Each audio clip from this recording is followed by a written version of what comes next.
আমি আপনার ইউটিউব থেকে মেনলি আইএলটিএস এর যে প্রিপারেশনটা ওইটা নিলাম। কোচিং সেন্টারে অনলাইনে ভর্তি হয়েছি আমি। হুম।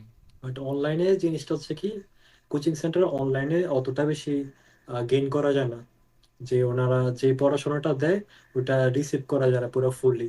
হুম। যেটা আপনি অফলাইনে হইলে ওনাদের সাথে সরাসরি কথা বললে ওনারা আপনার চেহারা দেখলে বলতে হবে আপনি কি পড়তেছেন, বুঝতেছেন নাকি বুঝতেছেন না।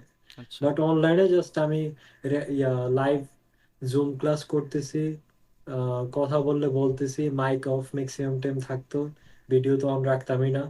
ওরকম করে দেখা গেছে তেমন একটা ফ্রুটফুল ছিল না জিনিসটা। হুম। দেন আমি ইউটিউব থেকে ঘাটাঘাটি করে মেনলি, আপনার এখন তো সব রিসোর্স ইউটিউবে পাওয়া যায়।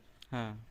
আমি আপনার ইউটিউব থেকে মেনলি আইএলটিএস এর যে প্রিপারেশনটা ওইটা নিলাম। মানে আমি যে তোমার জন্য রাইটিং পার্টটা। এত সহজ ছিল কেন? মানে ইউটিউব থেকে তুমি আইএলটিএস করে ফেলতেছো, অনেকে হচ্ছে লাখ লাখ টাকা খরচ করে ফেলতেছে, বাট তোমার আসলে মানে এত সহজ কিভাবে হইলো?